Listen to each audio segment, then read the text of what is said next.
Gold, trusted gold buyers. మీరు తాకట్టు పెట్టిన బంగారాన్ని విడిపించి ఈ రోజు ఉన్న మార్కెట్ ధరకు కొనబడను.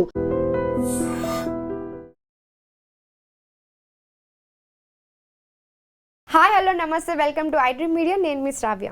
ప్రతి ఒక్కరికి ఇంట్లో బంగారం ఉండాలి అని అంటారు, కానీ ఇప్పుడు పెరుగుతున్న రేట్లను చూస్తూ ఉంటే బంగారము ధరలు ఆకాశాన్ని అంటుతున్నాయి.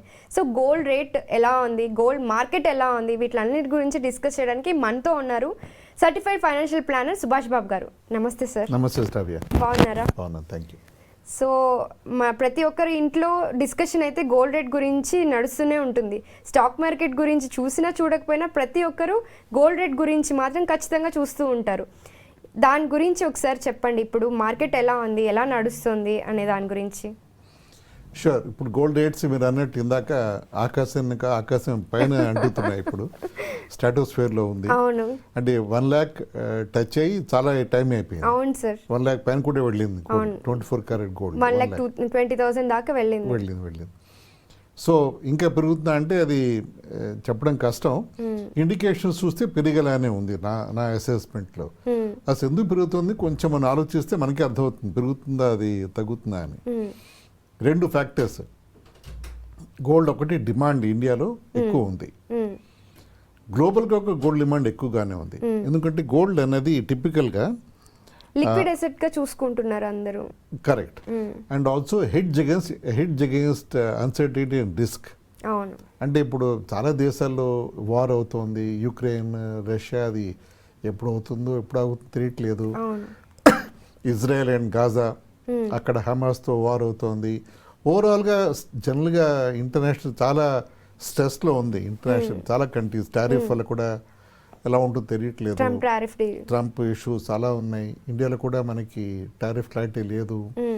సో ఇలాంటప్పుడు ఆగస్ట్ వస్తే కానీ మనకి క్లారిటీ రాదు. ఆగస్ట్ 1 డే అయిపోయి 2 days అయిపోయి అదే ఆగస్ట్ 9th కానీ మనకి ఎట్లా క్లారిటీ అనేది రాదు. కరెక్టే. సో ఇలాంటప్పుడు ఇన్ఫ్లేషన్ డెఫినెట్గా హైగా ఉంటుంది. అన్ని కంట్రీస్లో ఇన్ఫ్లేషన్ పెరిగిపోతూ ఉంటుంది. ఇన్ఫ్లేషన్కి హెడ్జ్ అంటే ఒక షీల్డ్గా గోల్డ్ని వాడతాయి దేశాలు, కంట్రీస్. సో అన్ని దేశాలు గోల్డ్ కొంటున్నాయి ఇప్పుడు. సో ఎదురైతే డిమాండ్ ఎక్కువైతే ప్రైసెస్ పెరుగుతాయి. సో గ్లోబల్గా కూడా గోల్డ్ ప్రైస్ అందుకే పెరుగుతుంది. ఓకే. ఇండియాలో కూడా గోల్డ్ ప్రైస్ అందుకే పెరుగుతుంది.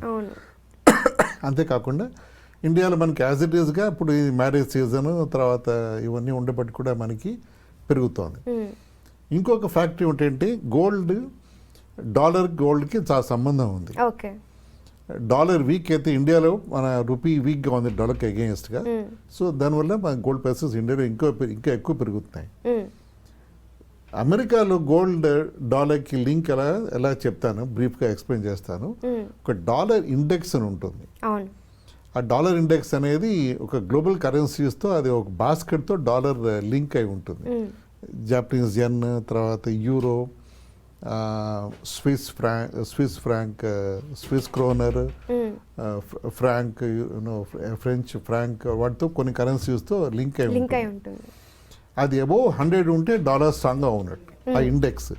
బిలో 100 ఉంటే డాలర్ వీక్ అయినట్టు.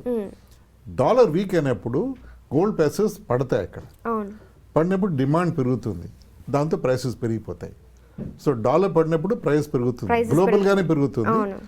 దాంతో ఇప్పుడు ఈ వార్ సిచ్యువేషన్ వల్ల జియోపొలిటికల్ ఇంకా పెరుగుతుంది. అందుకే గత ఆల్మోస్ట్ 3-4 yearsగా యుఎస్ డాలర్ డిప్రిషియేట్ అవుతోంది అండ్ వీక్ అవుతోంది ఇంటర్నేషనల్ కరెన్సీస్తో. దాన్ని బట్టి చూసుకుంటే మనం ఒక చిన్న ఎగ్జాంపుల్ చెప్తాను. 2016లో మన gold price was about 28,500 10 grams. అంటే ఇవన్నీ 24 క్యారెట్ గోల్డ్ నేను చెప్తున్నాను. 5 ఏళ్ళ తర్వాత 21లో 52,000. అంటే పెద్దగా పెరగలేదు, నార్మల్గా 8-10% పెరిగింది. 23లో 65,000 అయింది. 24లో 72,000, 25లో ₹1,00,000 అయిపోయింది.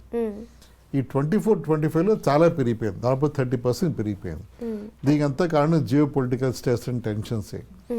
ఇప్పుడు చెప్పండి మీరే, గోల్డ్ ప్రైస్ తగ్గుతుందా పెరుగుతుందా? ఇప్పుడు ఈ సిచ్యువేషన్స్ అన్ని చూస్తుంటే ఇంకా పెరిగేలాగే అనిపిస్తుంది, కానీ తగ్గే దారి ఇంకా కనిపించట్లేదు, దగ్గరలో కూడా లేదనిపిస్తుంది. Correct, your right. నాకు అదే అనిపిస్తుంది. కానీ రోజు పేపర్ చూస్తుంటో తగ్గిపోద్దాం అనిపిస్తుంది, కానీ అన్లైక్లీ. నా ఉద్దేశం గోల్డ్ ఇంకా పెరుగుతుంది. అంటే పెరిగి కొంచెం అట్లీస్ట్ స్టెబిలైజ్ అయ్యి గ్లోబల్గాను ఫ్యాక్టర్స్ ఎలిమెంట్స్ పారామీటర్స్ స్టెబిలైజ్ అయిన తర్వాత అప్పుడు కొంచెం గోల్డ్ కంట్రోల్ వస్తుందేమో.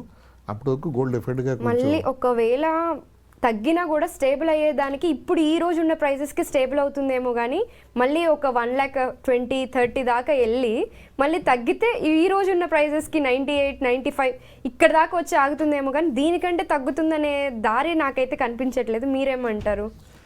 అలా లేదు, తగ్గచ్చు, ఇంకా తగ్గచ్చు అంటారు. 80, 50 దాకా రావచ్చా? అట్లీస్ట్ 80, 70 అవన్నీ ఎస్టిమేట్స్ అవన్నీ అజంప్షన్స్ కానీ తగ్గచ్చు. అంటే డిమాండ్ కానీ తగ్గిపోతే Okay. లేకపోతే డాలర్ కానీ బాగా స్ట్రాంగ్ అయితే గ్లోబల్ గా కరెన్సీతో గోల్డ్ ప్రైస్ ఎంత తగ్గిపోవచ్చు. దానికి ఒక లిమిట్ లేదు తగ్గడానికి.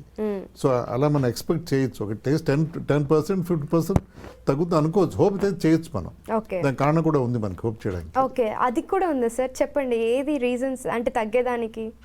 డాలర్ స్ట్రాంగ్ కావాలి. Okay, dollar dollar again it is related dollar. Trump కానీ ఈ టారిఫ్స్ అన్ని సక్సెస్ఫుల్ గా చేసి రష్యా యుక్రెయిన్ వార్ నిజంగా ఆగిపోతే 1 వీక్ 10 days లో సీజ్ ఫైర్ అయితే, అలాగే ఇజ్రాయెల్ హమాస్ కూడా ఆల్మోస్ట్ సీజ్ ఫైర్ లెవెల్లో వచ్చాయి కూడాను. ఇంకా చాలా కంట్రీస్ ప్రెషర్ పెడుతున్నాయి ఇజ్రాయెల్ మీద, ఇంక్లూడింగ్ యూకే. అవును, ఇప్పుడు యూకే ప్యాలెస్టైన్ రికగ్నైజ్ చేస్తానని నేను థ్రెట్ ఇచ్చింది మనం. ఇప్పుడు 10 days వార్ ఆపకపోతే మేము ప్యాలెస్టైన్ రికగ్నైజ్ చేసి మేము సపోర్ట్ మద్దతు మేము ప్రకటిస్తామని యూకే గట్టిగా చెప్పింది ఇజ్రాయెల్కి. అండ్ అన్ని ప్రపంచం కూడా అందరికీ విసుగు వచ్చేస్తుంది నిజంగా. ఈ వార్ ఎక్కడ ఒక దగ్గర ఏదో ఒక కంట్రీస్ వార్ అవుతూనే ఉంటుంది, నెవర్ ఎండింగ్ గా ఉంది, ఒక గోల్ లేకుండా ఉంది. ప్యాలెస్టైన్ ఇప్పుడే కాదు, గత 20-30 years గా ఉన్న గొడవే. ఓవర్ నైట్ అది క్లియర్ అయిపోదు, సాల్వ్ అయిపోదు. అందుకని ఎక్కడో ఆపాలని ప్రెషర్ పెరుగుతుంది ఇజ్రాయెల్ మీద కూడా. అది కానీ ప్రెషర్ పెరిగి ఇజ్రాయెల్ వార్ ఆగిపోయినా, రష్యా యుక్రెయిన్ వార్ కూడా ఆగిపోతే డెఫినెట్గా సిచ్యువేషన్ ఇంప్రూవ్ అవుతుంది. అప్పుడు గోల్డ్ ప్రైస్ పడిగే అవకాశం గట్టిగా కనిపిస్తుంది నాకు. Okay sir, thank you so much. Thank you.